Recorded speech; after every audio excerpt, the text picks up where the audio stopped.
सोलरपुर के एक छोटे से गांव में एक रेशमा नाम की औरत रहती थी। वो अपने बेटे अरुण के लिए एक लड़की ढूंढ रही थी जिससे वो अपने बेटे की शादी करवा सके और उसके घर को एक बहू मिल जाए। एक दिन वो पंडित से कहती है, अरे पंडित जी, दिखाइए कोई अच्छी सी लड़की जिसका नैन नक्श अच्छा हो और संस्कारी हो। अरे हाँ हाँ बहन जी, ये देखो, आज मैं गांव की सबसे अच्छी और संस्कारी लड़कियों की फोटो लेकर आया हूँ आपके लिए। आपको जो अच्छी लगे आप उसे अपने बेटे के लिए पसंद कर लीजिए। रेशमा पंडित की दी हुई सारी फोटोज को बहुत अच्छे से देखती है, जिसके बाद उसे एक लड़की की फोटो बहुत पसंद आती है और वो उस फोटो को पंडित को देते हुए कहती है, अरे वाह, ये है मेरे घर की बहू बनने के लायक। अरे पंडित जी, इस लड़की के माता पिता से बात कीजिए, मुझे यही लड़की चाहिए अपने बेटे से शादी के लिए। अरे हाँ हाँ बहन जी, बहुत संस्कारी लड़की पसंद की है आपने अपने बेटे के लिए। ये लड़की तो कोहिनूर का हीरा है, बहुत अच्छी बच्ची है। आप कहो तो कल ही इसके माता पिता को आपके घर भेज दूं। अरे वाह पंडित जी, नेकी और पूछ पूछ, ऐसे नेक काम में देरी नहीं करते पंडित जी। अगले दिन ही पंडित दोनों परिवार वालों की बात करवा देता है, जिसके बाद दोनों परिवार वालों को रिश्ते में कोई आपत्ति नहीं होती और रेशमा अपने बेटे अरुण की शादी रीना से करवा देती है। शादी के बाद रीना घर की सभी जिम्मेदारियों को बहुत अच्छे से संभालती है, जिसकी वजह से रेशमा रीना से बहुत खुश होती है। अरे वाह बहू, तूने तो पूरे घर को बहुत ही कम समय में बहुत ही अच्छे से संभाल लिया है। अरे बस, अब तो मैं तीर्थ यात्रा पर निकलना चाहती हूँ। अरे माँ जी, तीर्थ यात्रा पर जाने की क्या जरूरत है, घर में ही पूजा पाठ कर लिया करो। अरे हाँ बहू, तेरा ये आइडिया भी बहुत अच्छा है, लेकिन आज मैं सत्संग में जा रही हूँ। दोनों सास बहू एक दूसरे से बात कर ही रही होती हैं, तभी वहां पर रतन आ जाता है। अरे रेशमा, तुम अभी तक तैयार नहीं हुई क्या? चलना नहीं है क्या तुम्हें? अरे माँ जी, ये कौन है? इन्हें पहले तो मैंने कभी नहीं देखा। अरे मैं तो अरे ये तो तुम्हारे बाबूजी के दोस्त हैं। तुम्हारे बाबूजी के जाने के बाद इन्होंने ही हमारे घर की सभी जिम्मेदारी को संभाला है। ठीक है माँ जी, लेकिन अभी आप इनके साथ कहाँ जा रही हो? अरे बहू, मैं जरा सत्संग में जा रही हूँ, शाम तक वापस आ जाऊंगी। ऐसा कहकर रेशमा रतन के साथ चली जाती है। उन दोनों को एक साथ देख रीना को थोड़ा अजीब लगता है, लेकिन वो कुछ नहीं कह पाती और चुपचाप घर के कामों में लग जाती है। देखते ही देखते सुबह से शाम हो जाती है और रीना रात का खाना बनाने के बाद अपनी सास रेशमा का इंतजार कर रही होती है। अरे ये क्या, रात के 9 बज गए हैं और माँ जी अभी तक घर नहीं लौटी। तभी दरवाजे से अरुण आता है। अरुण को आए हुए देरी नहीं होती, तभी रीना तरुण से कहती है, देखिए जी, माँ जी सुबह से सत्संग गई हुई हैं, लेकिन अभी तक वापस नहीं लौटी। मुझे उनकी बहुत चिंता हो रही है। आप जरा पता लगाइए, आखिर माँ जी कहाँ रह गई? अरे तुम चिंता क्यों कर रही हो? माँ के सत्संग तो रात भर चलते हैं, वो तो ऐसे ही अक्सर बाहर ही रहती हैं। तभी दरवाजे से रेशमा अंदर आती है। रेशमा के बाल पूरी तरह से भीगे होते हैं, उसके बालों से पानी टपक रहा होता है, जिन्हें देखकर रीना कहती है, अरे माँ जी, आप आ गई? और आपके ये बाल इस तरह भीगे हुए क्यों हैं? आप तो सत्संग गई थी ना? अरे बहू, सत्संग में मैं इतनी डूब गई कि मैं नाचते नाचते नदी में गिर गई। लेकिन माँ जी, सत्संग का नदी से क्या मेल? नदी सत्संग में कहाँ से आ गई? अरे बहू, सत्संग ही नदी के किनारे था। अब क्या बताऊं मैं तो अपना तन मन बस सत्संग में ही छोड़ देती हूँ। ये सुनकर रीना थोड़ी आश्चर्य से अपनी सास को देखती है, जिसके बाद उसकी नजर उसके सास के कपड़ों पर पड़ती है, जो कि पूरी तरह से सूखे होते हैं। अरे ये क्या, माँ जी के कपड़े तो पूरी तरह सूखे हैं, लेकिन ये तो नदी में गिर गई थी। रीना ये सोच ही रही होती है कि तभी अरुण कहता है, अरे रीना, बहुत तेज भूख लगी है, क्या बनाया आज तुमने खाने के लिए? देखो मुझसे तो रहा नहीं जा रहा, जल्दी से खाने की टेबल पर खाना लगाओ, मैं बस 5 मिनट में फ्रेश होकर आता हूँ। ठीक है जी, आप फ्रेश होकर आइए, तब तक मैं खाने की टेबल तैयार करती हूँ। माँ जी, आप भी जल्दी से बाल सुखा लीजिए, नहीं तो ठंड लग जाएगी आपको।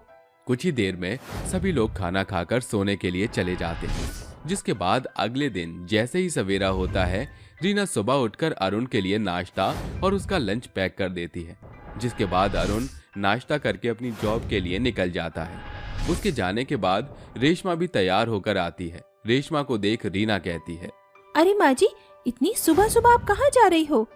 अरे बहू, आज सुबह ही सत्संग है, बस वहीं जा रही हूँ। तभी रतन भी आ जाता है। उसका ध्यान रीना पर नहीं होता और वो रेशमा को देखते ही उससे कहता है, अरे इस लाल साड़ी में तो तुम पूरी आग का शोला लग रही हो। इस साड़ी को तो उतारने में बहुत मजा आएगा। रतन जी, ये क्या बकवास कर रहे हो आप मेरी सास के बारे में? ओहो, अरे मुझे माफ कर दो, जरा मेरी जुबान फिसल गई। मैं तो ये कहना चाह रहा था कि इस उम्र में कितनी मुश्किल से साड़ी पहनी जाती है। अरे बहू, कोई नहीं, कभी कभी बुड्ढों की जबान भी फिसल जाती है, और वैसे भी इनकी तो मजाक करने की आदत है, तो ध्यान मत दे। ऐसा कहकर रेशमा रतन के साथ निकल पड़ती है। ऐसे ही रोज रोज रेशमा सुबह शाम हमेशा रतन के साथ रहती है। कई दिनों से ये सब देखने के बाद एक दिन रात को रीना 10 बजे तक अपनी सास का इंतजार कर रही होती है। वो रसोई में पानी पीने जाती है। सारी घर की लाइट्स ऑफ होती हैं। तभी रात के समय रेशमा रतन के साथ वापस घर लौटती है। अरे आज तो मजा ही आ गया। हाँ, सही कहा आपने। चलो अब मैं जाता हूँ, नहीं तो तुम्हारी बहू ने मुझे देख लिया तो बात का बतंगड़ बना देगी। रुकिए ना, अभी क्यों जा रहे हो आप? चलो मेरे कमरे में चलो। बहू और बेटा तो अपने कमरे में आराम से सो रहे होंगे, उन्हें कुछ नहीं पता चलेगा। तभी अचानक से रीना सारे घर की लाइट्स जला देती है और अपनी सास से कहती है, क्या माँ जी, क्या पता चल जाएगा? अरे सब कुछ तो मैंने अपनी आंखों से देख ही लिया, अब और क्या पता चलना बाकी है? अरे मैं आपकी इतनी इज्जत करती थी और आपने तो सारी इज्जत का गोबर बना दिया। छी, कितनी बेशरम सास है मेरी। तभी वहाँ अरुण नींद से जागकर आता है और रीना से कहता है, अरे रीना, क्या हुआ? क्यों इतनी रात में चिल्ला रही हो? अरे मैं चिल्लाऊं नहीं तो और क्या करूं? जरा देखो तो अपनी माँ की करतूतें। अरे इस उम्र में भी इन्हें जवानी चढ़ रही है। देखो जरा, शराब पी कर आई है तुम्हारी माँ। देख बहू, मुझे गलत मत समझ। तेरे बाबूजी के जाने के बाद मैं बहुत अकेली पड़ गई थी। भरी जवानी में मैं भला क्या करती, तभी मुझे इन्होंने अपना साथ दिया। हाँ हाँ, आपकी जवानी के निशान आपके गले पर पड़ी लव बाइट से ही दिख रहे हैं। अरे जिसकी माँ ऐसी हो, उसका बेटा कैसा होगा? बस बहुत हुआ, मैं एक पल भी यहाँ और नहीं रुक सकती। रीना उसी समय घर छोड़कर चली जाती है। उसके जाने के बाद अरुण अपनी माँ से कहता है, अरे माँ, कुछ तो शर्म करती, आपने मेरी पिछली पत्नियों की तरह इसे भी भगा दिया। ऐसा कहकर अरुण गुस्से से अपने कमरे में चला जाता है। छोटे कपड़े पहनने वाली बहू। डैडी, बलिहार स्टेशन आने को और कितने किलोमीटर का डिस्टेंस बाकी है? बस बेटी, 2 किलोमीटर बाद हमारा गांव बलिहार आएगा। काम्या अपने पिता हसमुख के साथ पहली बार बलिहार गांव का सफर तय कर रही थी। जन्म से ही वह शहर में पली बड़ी थी, जिसके चलते उसके कपड़ों का पहनावा और बोलने का स्वर एकदम शहरी था। थोड़ी ही देर में वह दोनों गांव में दस्तक देते हैं। गांव के लड़के काम्या को एकटक निहार रहे थे, जिसे देख काम्या कहती है, डैम डैडी, गांव के छोरे कितने छिछोरे हैं। शहरी लड़की देखते नहीं कि घूरना शुरू हो जाता है इनका। हसमुख घर आकर अपने बंद पड़े घर का ताला खोलकर भावुक होकर भीतर आकर कहता है, बेटी, ये मेरे पूर्वजों का घराना है, साथ ही तेरे पिता की जन्मभूमि भी है। बेटी, यहाँ आकर बैठो। कहिए डैडी, क्या बात है? बेटी, बलिहार गांव के लोगों का रहन सहन बेहद साधारण है।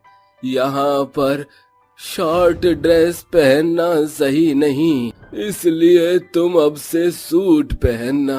ओके डैडी, मुझे कोई प्रॉब्लम नहीं है, मैं सूट वियर कर लूंगी। कुछ ही दिनों की तो बात है, मुझे कौन सा यहाँ हमेशा रहना है।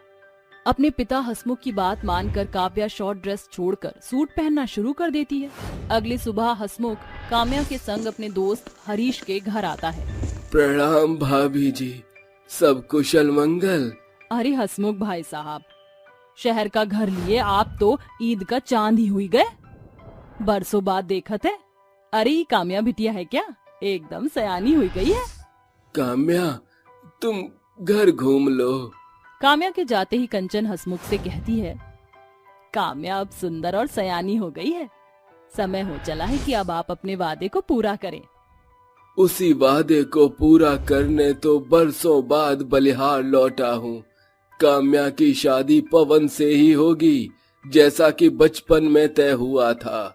2 दिन बाद से ही हसमुख शादी की तैयारियां शुरू कर देता है, जिसे देख काम्या कहती है, डैडी ये इतनी सारी साज बाज, यहाँ कोई सेलिब्रेशन है क्या? हाँ बेटी, ये सारी साज शोभा तेरी शादी के लिए हो रही है। इसी सप्ताह पवन से तेरी शादी है। ये सुनकर काम्या शहरी स्वर में कहती है, हाउ डेयर यू डैडी, किससे पूछकर आपने मेरी शादी उस देहाती पवन से तय की है? ये शादी नहीं होगी। ये शादी हरगिज होगी। अरे मैं वचनबद्ध हूँ। उन्हीं की बदौलत तुम सालों शहर में रही। गरीबी के दिनों में उन्होंने मेरा भरसक साथ दिया था, इसलिए बदले में आपने मेरा सौदा कर दिया। शट अप काम्या, मेरी बात गौर से सुन लो। या तो इस घर से तुम्हारी डोली उठेगी या तुम्हारे पिता की अर्थी। ये सुनकर काम्या शादी के लिए हामी भर देती है और अग्नि के साथ फेरों के साथ दोनों शादी के बंधन में बंध जाते हैं। शादी के पहले दिन ही काम्या देर दोपहर सो उठकर कंचन से कहती है, हे यू ओल्ड लेडी, चलो जल्दी से मेरे लिए कॉफी बना कर लाओ। काम्या के छोटे कपड़े देखकर कंचन माथा पकड़कर कहती है, हाय दैया, हरी बहुरिया, ये का आधा अधूरा कपड़ा पहने घर में डुलती फिर रही हो। अरे होशो हवास में तो हो। अरे ओ मेरी गांव की गवार सासू माँ, ये शॉर्ट नाइट ड्रेस है, इसकी कीमत पूरे 50,000 है। कीमत 50,000 और कपड़े भी पूरे नहीं है। देख बहुरिया, ये तुहार शहर नहीं गांव है। शॉर्ट ड्रेस छोड़कर साड़ी पहनना सीख जा, ईमा ही समझदारी है।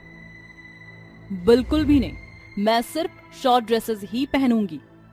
काम्या अब हर एक दिन छोटे छोटे कपड़ों का पहनावा पहना करती। एक सुबह कलुआ और लखन उसे ताकते हुए कहते हैं, कैसन बा भाभी जी? अरे कलुआ देख तो, ससुरी के छोटे तंग कपड़ा में ससुरी एकदम गोरी मैम जैसा लागत है। इस छोट कपड़ा में एक अपाव चिकना चकाचक लागत है। काम्या जानबूझकर पवन को जलाने के लिए कहती है, हे बॉय। काम्या, झरोखा बंद करो। जानती भी हो ये दोनों गांव के सबसे बिगड़ैल बेबाक लड़के हैं। साफ तौर से क्यों नहीं कहते कि तुम्हें मेरी फैन फॉलोइंग देखकर जलन हो रही है? तुम्हारी ये फैन सिर्फ तुम्हारे छोटे कपड़ों में नजर आ रहे हैं, तन को ताड़ रहे हैं। कब छोड़ोगी तुम ये छोटे कपड़े पहनना? कभी नहीं। ऐसे ही वक्त बीत रहा था। फिर एक सवेरे काम्या शॉर्ट स्पोर्ट्स ड्रेस पहनकर छत पर एक्सरसाइज कर रही थी कि तभी कंचन कपड़ों से भरी बाल्टी लिए हुए छत पर चढ़ती है। राम राम राम, अरे हमरी बेशरम बहू, जरा नजर दौड़ा कर देखो, बलिहार गांव के सबन छोरा चिछोरा छत पर चढ़कर तुम्हारे छोटे तंग कपड़ों को कैसे ताक रहा है। ओफो सासू माँ, अब मैं इतनी सुंदर हूँ तो मैं क्या करूँ? अरे इस तोहर सुंदरता के ना ही निहारत हैं, बल्कि तोहर आधे अधूरे छोटा कपड़ा का देखत हैं। अरे देखते हैं तो देखने दीजिए, मुझे कोई फर्क नहीं पड़ता। जाने कैसन बेहुदा बेशरम पतोहू पल्ले पड़ गई है। सारा दिन छोटे छोटे कपड़ों पहनावा पहनकर शरीर का प्रदर्शन करती रहती है।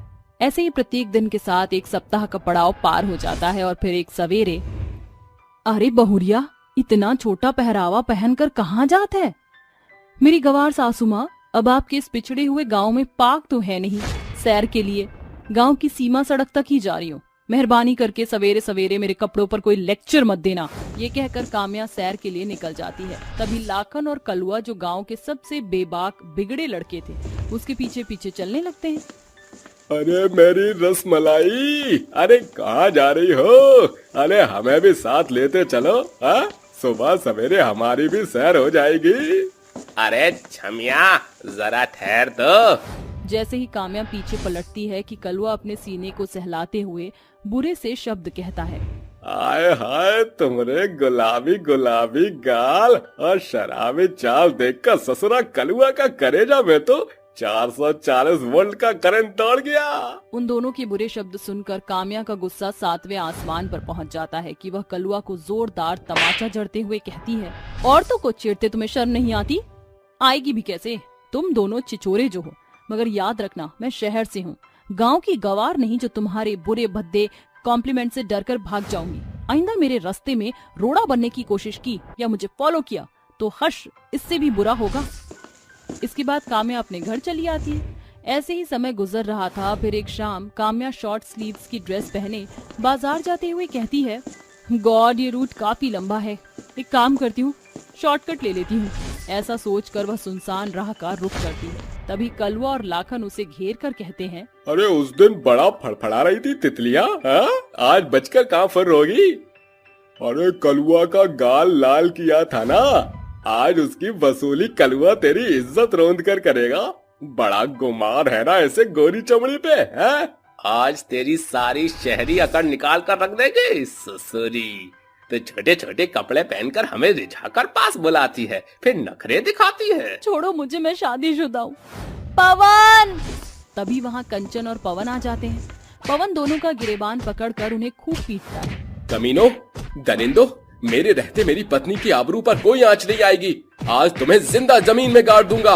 पवन दोनों को जमीन की धूल चटाता है। तभी ऐन मौके पर पुलिस आकर उन्हें पकड़ ले जाती है और वह तीनों भी घर चले आते हैं। काम्या की आंखें शर्म से नीचे गड़ी थी। पवन जी, सासू माँ, मैं इस घर और रिश्ते के काबिल नहीं। आप लोगों के लाख समझाने पर भी मैंने अपनी जिद के आगे एक न सुनी। आज आप अगर समय पर ना आते तो मैं मुंह दिखाने लायक नहीं रहती। मुझे एक मौका दे दीजिए ताकि मैं एक आदर्श बहू और भली पत्नी बन सकूं। शायद आज तुम्हें शादी और संबंध समझ आ गया है। मुझे तुमसे कोई शिकवा गिला नहीं। वह घटना सदा के लिए काम्या को एक सबक सिखा देती है, जिसके बाद काम्या शहरी पहनावा छोड़कर साड़ी पहनना शुरू करती है। आखिरकार एक संस्कारी बहू का दर्जा स्थापित करने में सफल हो ही जाती है। सास की हुक्का पीने वाली बहू। रात का समय होता है। एक क्लब के अंदर कुछ लड़कियां बैठकर मजे से हुक्का पी रही होती हैं। अरे यार प्राची, और कब तक यहाँ हुक्का बार में बैठी रहेगी? अरे चल घर चलते हैं, नहीं गए तो बहुत पिटाई हो जाएगी आज हमारी। हाँ प्राची, तेरी वजह से हमें पिछली बार भी बहुत सुनने को मिला था, लेकिन अब और नहीं। अरे तुम दोनों क्यों इतनी चैं चैं कर रही हो? इस रंगीन रात का मजा उठाओ और मौज करो। ये हुक्का भी कितनी मस्त चीज है यार, मन करता है पीती जाऊं और बिल्कुल ना रुकूं। चल प्राची, छल्ले बनाते हैं। अरे हाँ, क्यों नहीं, चलो बनाते हैं छल्ले। देखते ही देखते वो सभी लड़कियां छल्ले बनाने लगती हैं, लेकिन तभी एक औरत पीछे से आकर प्राची के बाल पकड़ लेती है और अपनी चप्पल निकालकर उसे मारना शुरू कर देती है। अरे करम जली मनहूस, इस दिन के लिए तुझे मैंने पैदा किया था ताकि तू इस क्लब में आकर हुक्का पीती रहे और मैं आधी रात के समय तेरे घर आने का इंतजार करती रहूं। माँ छोड़ दो, बहुत दर्द हो रहा है, बहुत छोड़ दो मुझे। नहीं छोड़ूंगी तुझे। आज तो मैं तुझे इतना मारूंगी कि फिर कभी इस हुक्का बार में आने की हिम्मत नहीं होगी तेरी, समझी तू? माँ, आखिरी मौका दे दो इस बार। आज के बाद फिर कभी भी हुक्का नहीं पीऊंगी।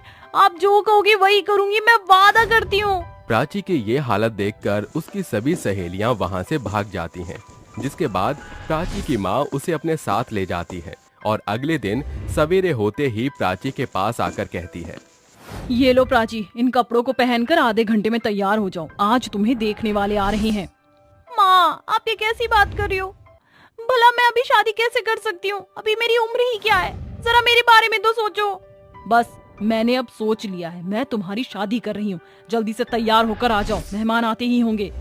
प्राची को न चाहते हुए भी अपनी माँ की बात माननी पड़ती है, जिसके बाद वो रेडी होकर नीचे आ जाती है, जहाँ उसकी होने वाली सास मीना उसके देखते ही कहती है, अरे वाह रानी बहन जी, आपकी बेटी तो बहुत खूबसूरत है। आओ बेटी, मेरे पास आकर बैठो। मीना कुछ देर प्राची से बात करती है, जिसके बाद वो रिश्ता पक्का करके वहाँ से चली जाती है। कुछ ही दिनों में प्राची की शादी राजीव से हो जाती है। वो अपने घर से विदा होकर राजीव के घर आ जाती है। शादी के कुछ दिन तक तो सब कुछ अच्छा खासा चलता है, लेकिन कुछ दिन बाद प्राची रात को अचानक से उठ जाती है। अरे यार, बस अब हद हो गई है, अब मुझसे और नहीं रहा जाता। जब तक 2 कस हुक्के के ना मार लूं, मुझे नींद नहीं आएगी। लेकिन यहाँ तो हुक्का ही नहीं है। प्राची नींद से उठकर किचन में जाती है। क्यों ना मैं अपना फ्लेवर वाला हुक्का खुद ही बना लूं? ऐसा सोचकर प्राची रसोई से कुछ सामान इकट्ठा करके अपने घर की छत पर ले जाती है और वहां बैठकर आराम से अपना हुक्का बनाती है और उसके कश मार मार कर हुक्के का आनंद उठाती है। हाय, क्या जिंदगी थी मेरी, जब मैं हुक्का पिया करती थी और मेरी सभी सहेलियां मेरे साथ हुआ करती थी। प्राची अपने हुक्के वाले दिनों को याद कर रही होती है। वहीं दूसरी तरफ राजीव नींद से जाग जाता है और अपने बिस्तर पर अपनी पत्नी प्राची को न देखकर घबरा जाता है। अरे ये प्राची कहाँ गई? वो उसे ढूंढने के लिए कमरे से बाहर निकलता है, जिसके बाद वो सबसे पहले रसोई में जाता है और उसके बाद गार्डन में। अरे ये प्राची कहाँ गई इतनी रात को? कहीं छत पर तो नहीं है? क्या पता खुली हवा खाने के लिए चली गई हो। एक बार देख कर आता हूँ। राजीव उसे छत पर देखने के लिए चला जाता है, जहां उसे प्राची नजर ही नहीं आती। जब वो वापस अपने कमरे में पहुंचता है तो बिस्तर पर प्राची को सोता हुआ देख हैरान रह जाता है। अरे ये कैसे हो सकता है? प्राची तो कमरे में ही है और सो भी रही है। बेचारा राजीव परेशान हो जाता है, जिसके बाद वो चुपचाप से सो जाता है। अगले दिन जैसे ही सवेरा होता है, प्राची नाश्ते की टेबल पर नाश्ता लगा रही होती है, जिसे देखते ही राजीव उससे कहता है, अरे प्राची, क्या तुम रात के समय नींद से उठकर कहीं गई थी क्या? अरे ये आप कैसी बातें कर रहे हो? आपको तो पता ही है मैं दिन भर काम करके कितना थक जाती हूँ। एक बार सोने के बाद पता ही नहीं चलता कि कौन सी दुनिया में पहुँच गई। ये सुनने के बाद राजीव अपने मन में सोचता है, लगता है मुझे ही नींद में होश नहीं था, तभी मेरे साथ ऐसा हुआ। वहीं प्राची भी अपने मन में सोचती है, ओहो, बाल बाल बच गई। अगर रात को मैंने छत से राजीव जी को गार्डन में देखा नहीं होता तो पता नहीं मेरा क्या होता। ऐसा सोचकर वो अपना काम करने लगती है, जिसके बाद राजीव ऑफिस के लिए निकल जाता है और तभी प्राची की सास मीना उसे अपने कमरे में बुलाती है। अरे बहू, कहाँ है तू? जल्दी यहाँ आ, मुझे तुझसे कुछ जरूरी बात करनी है। अरे अब इस बुढ़िया को क्या हुआ? कहीं इसने मुझे रात को हुक्का पीते हुए तो नहीं देख लिया? अरे बहू, जिंदा है ना? क्या तुझे मेरी आवाज नहीं आ रही? आई माँ जी। जैसे ही प्राची अपनी सास के कमरे में जाती है, उसकी सास कई सारे गहने लेकर बैठी होती है। अरे माँ जी, ये क्या? कहीं आपने गहने बेचने का काम तो नहीं शुरू कर दिया? अरे नहीं बहू, ये तो हमारे खानदानी जेवर हैं। ये ले, अब तू इस घर की बहू है, इसलिए अब से ये गहने जेवर तेरे हुए। इतने सारे गहने देखकर प्राची बहुत खुश होती है। तभी उसकी सास मीना कहती है, बहू, आज रात तुम दोनों की शादी का जश्न है। मैंने हमारे सभी मेहमानों को बुलाया है। इन जेवर के साथ अच्छे से कपड़े पहनकर तैयार हो जाना। प्राची बहुत खुश हो जाती है, जिसके बाद रात होते ही वो गहने और कपड़े पहनकर अच्छे से तैयार हो जाती है। जश्न में सभी मेहमान होते हैं, यहाँ तक कि कुछ मेहमानों के लिए जश्न में हुक्का भी मंगवाया होता है। हुक्के को देखकर प्राची अपने मन ही मन सोचती है, अरे ये क्या देख रही हूँ मैं? क्या सच में इस जश्न में हुक्का भी मंगवाया गया है? लेकिन मैं तो ये हुक्का पी ही नहीं सकती। अब क्या करूँ? मुझे हुक्का पीने का मन कर रहा है। प्राची बार बार हुक्का पीने वालों के पास जाती है और हुक्के की खुशबू सूंघ कर रह जाती है। प्राची का हुक्का पीने का बहुत मन करता है, लेकिन वो हुक्का पी नहीं पाती, जिसकी वजह से वो चुपचाप किसी तरह एक हुक्के का सामान छुपा कर छत पर ले जाती है और छत पर हुक्का पीने लगती है। अरे वाह, क्या बात है! इस हुक्के को पीकर तो मजा ही आ गया।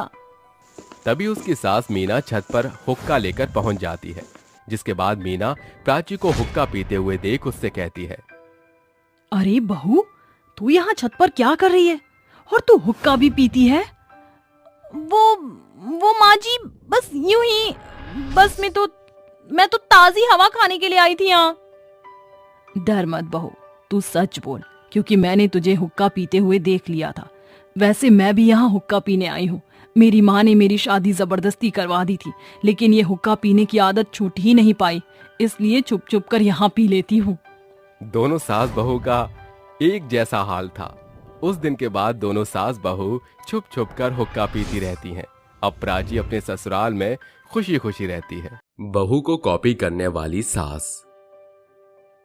बारामूला क्षेत्र में रहने वाली यशोदा का इकलौता बेटा था वनराज, जिसकी शादी लीलावती की बेटी गीतिका से तय हो जाती है। कुछ ही दिनों के अंतराल के बाद विवाह का शुभ मुहूर्त दस्तक देता है। माँ, जाने ये माँ कहाँ लापता है। माँ! वनराज की आवाज सुनकर पड़ोस में रहने वाली मोहिनी कहती है, लल्ला, हम कुछ मदद कराएं का? हाँ काकी, जरा मेरा सेहरा बांध दीजिए। मोहिनी झट से भीतर आकर कहती है, दूल्हे के सर पर सेहरा सजाने का काम तो दूल्हे की अम्मा का होता है। ये यशोदा कौन से भीड़ में उलझी हुई है? मोहिनी ऐसा कह ही रही थी कि तभी दूल्हे की माँ यानी कि यशोदा हाजिर होती है। अरे यशोदा, क्यों मोहिनी, हो गई ना मेरे रूप की कायल? अरे यशोदा, ये क्या लीपापोती कर लिया है तूने? अब तो ये लटके झटके कम कर दे। सास बनने जा रही है। 55 की उम्र में ये बचपन वाले शौक तुझे शोभा नहीं देते। चुप कर। तुझ जैसी बौड़म औरत को क्या पता आज मेरे बेटे की शादी है तो मेरा चमकना धमकना तो बनता है। देखना आज मेरा ये रूप बहू को भी पीछे न छोड़ दे तो कहना। थोड़ी देर के बाद बारात दुल्हन के घर पर दस्तक देती है, जहां मंडप में बैठी दुल्हन गीतिका की माँ लीलावती कहती है, अरे गीतिका, ये चमकता सितारा तेरी होने वाली सास ही है ना? हाँ माँ, ऐसा लग रहा है सर से पांव तक चूने की पुताई करके आ गई। देख तो जरा, एकदम तेरे जैसा गाढ़ा मेकअप किया है। तेरी नकलची सास तेरे ही रूप का स्वांग रचा कर आई है। हाँ माँ, आप एकदम सही कह रही हैं।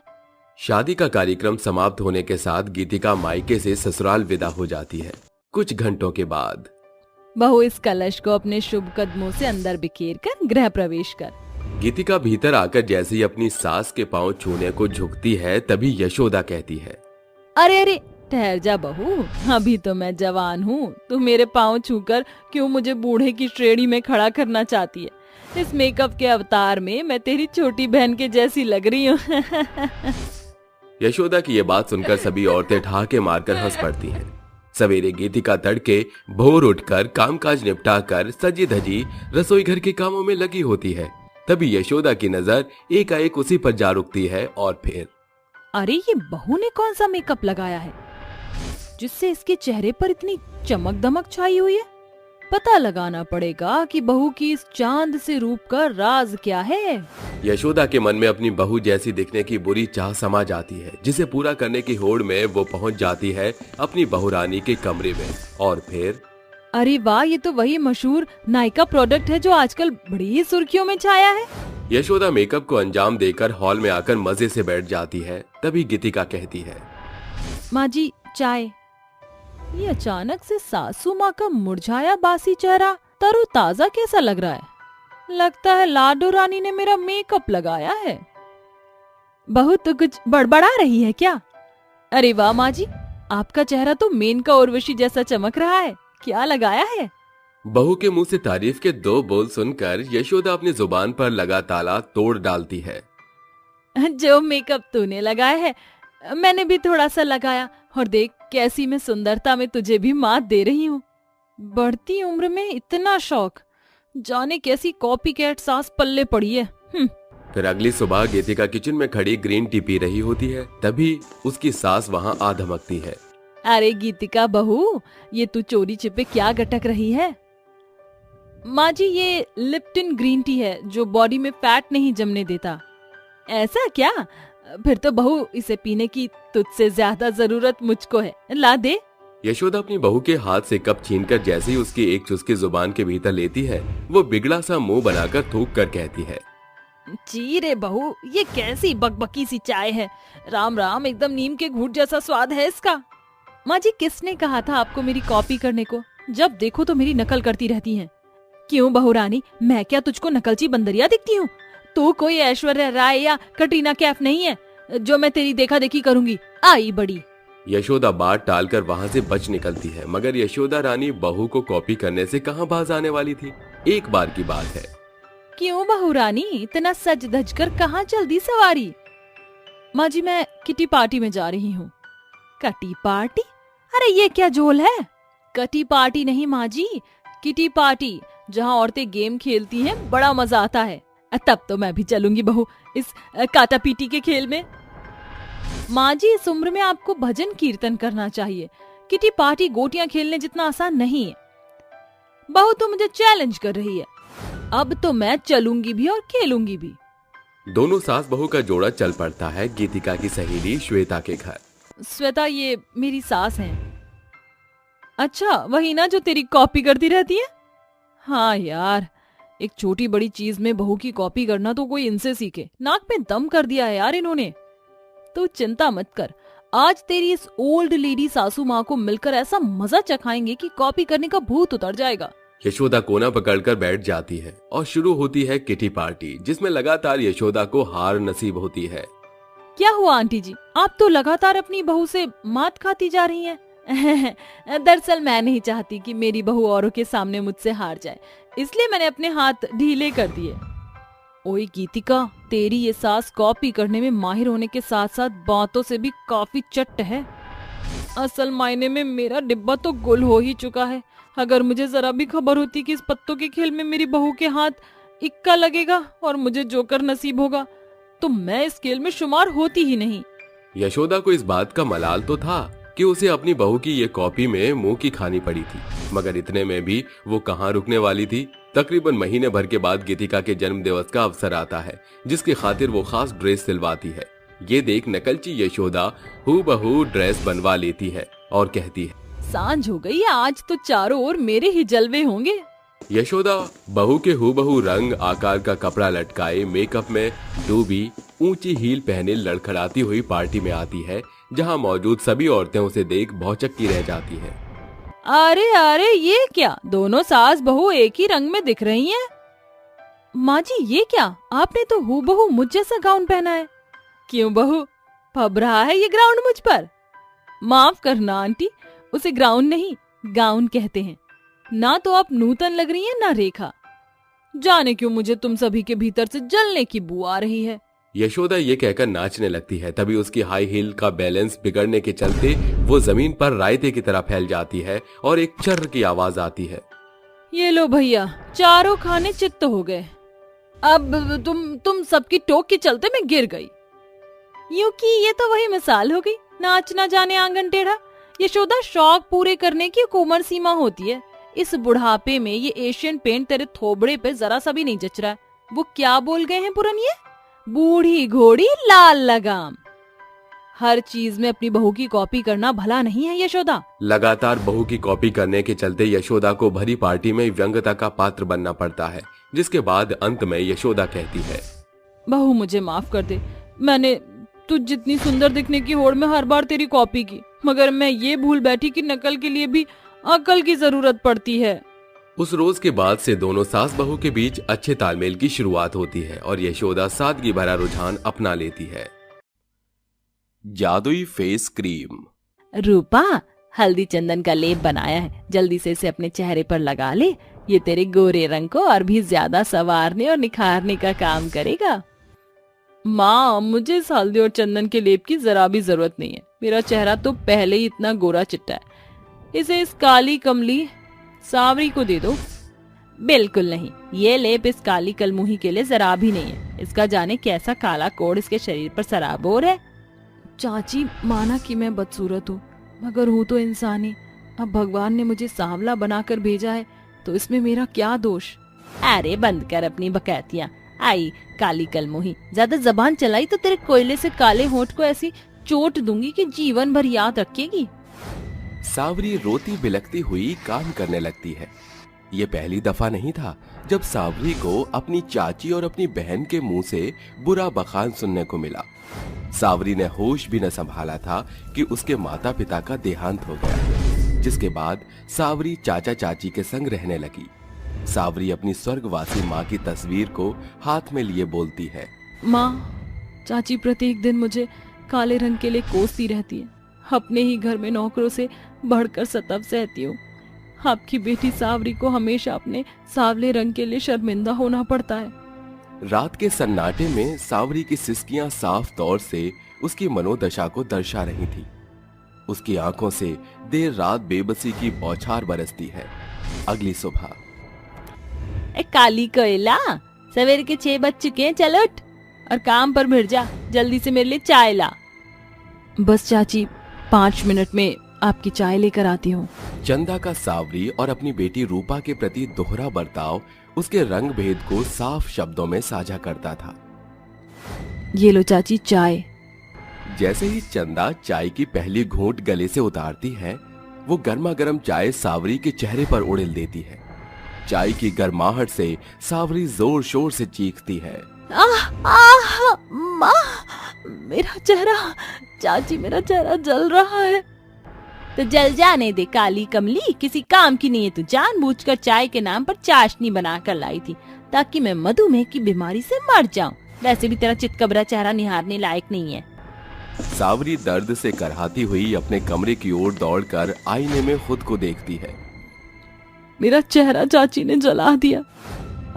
सावरी, चाय से जलने के बाद तेरा चेहरा तो एकदम उबले हुए शकरकंद के जैसे मुरझा गया। बदसूरत तो तू पहले ही थी, अब दागदार भी हो गई। मुझे देख, मेरा चेहरा एकदम चांद सा चमचमा रहा है। हाँ। रूपा अपने गोरे रंग पर गुमान दिखाकर वहां से चली जाती है और सावरी अपनी स्वर्गवासी माँ की तस्वीर सीने से सटाकर कहती है, माँ, चाची ने जानबूझकर मेरा चेहरा जला दिया।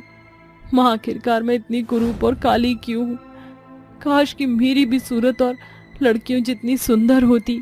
सावरी भाव विभोर होकर अपनी बदसूरती के बारे में सोचकर बहुत रोती है। तभी तस्वीर के पिछले भाग से एक चिट्ठी निकलती है। ये चिट्ठी तो सालों पुरानी प्रतीत हो रही है। शायद माँ ने ये मेरे लिए लिखी है। सावरी जैसे ही उस चिट्ठी को खोलती है, उसकी माँ का अक्ष चकाचौंध चमक के साथ चिट्ठी पर प्रतिबिंबित होता है। सावरी, मेरा ये संदेश तुम्हें सयाने पड़ाव पर मिलेगा। कोठी के एक खुफिया दीवार के दराज में मेरे साज श्रृंगार का एक बक्सा होगा। उसके भीतर एक जादुई फेस क्रीम होगा। मैं जानती थी कि भावी भविष्य में तुम्हें उसकी जरूरत आन पड़ेगी। जैसे ही तुम उस जादुई फेस क्रीम को अपने चेहरे पर लगाओगी, तुम्हारा चेहरा चमकते सितारों के सांचे में ढल जाएगा। किंतु स्मरण रहे, उस जादुई फेस क्रीम का असर सांझ के सूरज के संग ढल जाएगा। तब तुम पुनः अपना चेहरा धोकर उसे लगाना। उस जादुई क्रीम से तुम्हें अपनी कुरूपता से निजात मिल जाएगी। उसका प्रयोग एक सीमा में ही करना। चिट्ठी में लिखे बोल खत्म होते ही कुसुम का अक्ष ओझल हो जाता है। सावरी कोठरी में आकर खोजबीन करती है। मिल गया माँ बक्सा। सावरी जैसे बक्सा खोलती है, जादुई फेस क्रीम उसके हाथ लगती है। जरूर वह जादुई फेस क्रीम यही होगी। मुझे फौरन इसे अपने चेहरे पर लगाना होगा। सावरी शीशे के सामने खड़ी होकर जैसे ही जादुई फेस क्रीम को अपने चेहरे पर लगाती है, एक चकाचौंध चमक उसे सिर से पांव तक सराबोर कर देती है और सावरी खुद को देख स्तब्ध रह जाती है। क्या ये मेरा ही सुंदर चेहरा है? कहीं ये सुंदर सूरत कोई स्वप्न तो नहीं? शुक्रिया जादुई फेस क्रीम, तुमने तो मेरी काया पलट ही कर दी। अरे ओ सावरी, इतना काला कुमलाया चेहरा एकाएक चांद जैसा कैसे चमक उठा? क्यों चाची, अब चुप ही रहेंगी, कुछ कहेंगी नहीं? अरे कोई आसमान की बुलंदी नहीं छू ली तूने। तेरा ये सुंदर सूरत किसी सौंदर्य प्रसाधन का कमाल होगा। बस 4 दिन की चांदनी, फिर वही अंधेरी रात आएगी, देखना रूपा। सावरी के सामने तो दोनों माँ बेटी स्वांग तो रच लेती हैं। सांझ होते ही सावरी का चेहरा पहले की भांति भद्देपन में ढलना शुरू हो जाता है। इससे पहले कि मेरा चेहरा काला हो, मुझे जल्दी से जादुई क्रीम को चेहरे पर लगाना होगा। सावरी अपना मुंह धोकर फौरन जादुई फेस क्रीम को चेहरे पर लगाकर कहती है, ए जादुई क्रीम, इसी पलछिन मेरे सूरत को सुंदरता में शुमार कर दो। सावरी के स्वर शब्द सुनकर जादुई फेस क्रीम उसकी सूरत को सुनहरी सुंदरता से सराबोर कर देता है। ये देख बाहर खड़ी उसकी चाची और रूपा कहती है, अच्छा, तो इस जादुई क्रीम से इसके चेहरे की काया पलट हुई है। माँ, इसकी सुंदरता मेरे सीने में फांस की तरह चुभ रही है। चिंता ना कर रूपा, आज रात इसके सोने के बाद ये जादुई क्रीम हम चुरा लेंगे। दोनों माँ बेटी सावरी के सोने की ताक में रहती हैं। आधी रात उसे गहरी नींद में पाकर दोनों दबे पांव जादुई क्रीम अपने कमरे में लाती हैं। ये लो रूपा, जल्दी से इस जादुई क्रीम को अपने गोरे चिट्टे चेहरे पर लगा। रूपा जल्दी से जादुई फेस क्रीम को अपने चेहरे पर लगाकर शीशे में निहारती हुई कहती है, ए जादुई फेस क्रीम, जल्दी से मेरा चेहरा सावरी के सूरत से भी सुंदर कर दे। माँ, ये जादुई क्रीम अपना कौतुक करतब क्यों नहीं दिखा रही है? सब्र रख रूपा, इतनी आतुरता भली नहीं। एकाएक रूपा का रूप सर से पांव तक काले भद्दे रूप में सराबोर हो जाता है। माँ देखो, जादुई क्रीम ने मेरे सुंदर चेहरे को काला कर दिया, अब मैं क्या करूँ? अरे तू पहले इतनी गोरी चिट्टी थी, देखना ये जादुई क्रीम चंदा के रूप को कैसे चमकाती है। अपने सुंदर रूप का स्वार्थ साधने के लिए चंदा भी जादुई क्रीम को अपने चेहरे पर लगाती है। चंदा भी सिर से लेकर पांव तक काली हो जाती है। हाय री अम्मा, इस जादुई क्रीम ने तो मेरा भी चेहरा चितकबरा कर दिया। अरे ये कैसी क्रीम है? चंदा के चीखने की आवाज सुनकर सावरी वहां आती है। क्या हुआ चाची, आप इतनी रात को चीख क्यों रही हैं?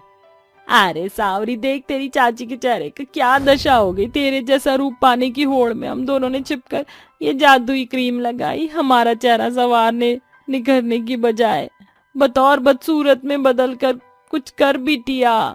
जरूर आप दोनों ने जादुई क्रीम का इस्तेमाल जरूरत से ज्यादा मात्रा में किया है। चिंता मत कीजिए चाची, आप दोनों अपने चेहरे को जैसे ही गुलाब जल से धोएंगी, आप पहले जैसी ही हो जाएंगी। दोनों जैसे ही अपना चेहरा धोती हैं, उनका चेहरा पहले की भांति सुंदर हो जाता है। सावरी, तेरी चाची ने हमेशा तेरे काले रंग के लिए तुझे कोसा, मगर तूने आज भी हमारी मदद की। हाँ सावरी, मैंने भी अपने गोरेपन का गुमान दिखाकर तुम्हें कितना बुरा भला कहा। रूपा और चाची, अगर भगवान एक इंसान में सारे गुण दे तो व्यक्ति को अहंकारी होते देर नहीं लगती। ईश्वर हमें जिस रूप में साँचे में सृजता है, उसके पीछे विशेष विषय होता है।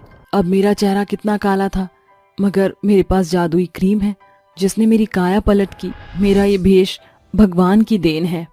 सावरी के सच्चे बोल दोनों माँ बेटी की भटक खोल देते हैं। आज सावरी की सूरत गांव की सबसे सुंदर लड़की की श्रेणी में शुमार है। सच है साथियों, समय से पहले और किस्मत से ज्यादा कभी किसी को कुछ नहीं मिलता।